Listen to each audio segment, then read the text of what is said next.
Sinibingelele eNingizimu Afrika, Mashelela TV.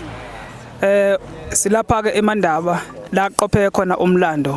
Sobonile umlando oqophekile la emva kwami nakho umuzi wakaMpungose kubo kwaKhuzani iciko liduma umhla wonke. Namhlanje kade licacelwa. Uyayibonela ukuthi abantu bagcwele kangakanani kule ndawo sikuyona.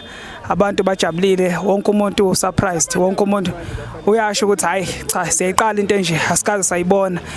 Umhlaba wonke umlando uqopheke ngendlela eyisimangaliso. Amaciko kaMaskandi ajabulile, ayasho aqoquzelekile.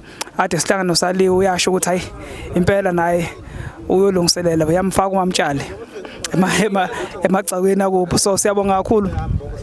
Sihambe sayisafika noma sifike nje selishona ilanga kodwa siyafuna ukuthi siveze lobuhle obungaka nenqoba umlando engaka. Sikwazi ukuthi nathi sifake isivivaneni ukuthi sikhombise umhlaba wonke ukuthi ngempela umfana omncane kangaka enzima ngalise engaka amandla mangaka wathathaphi ikhona ke lapha kubo la dabuka khona eMandaba.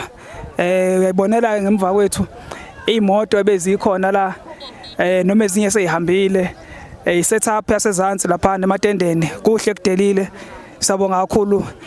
Sicela uhlale neMashelela TV sokuthatha nje sikubeke ngakho konke okuqhubekayo odondweni likaKhuzani. Sabonga.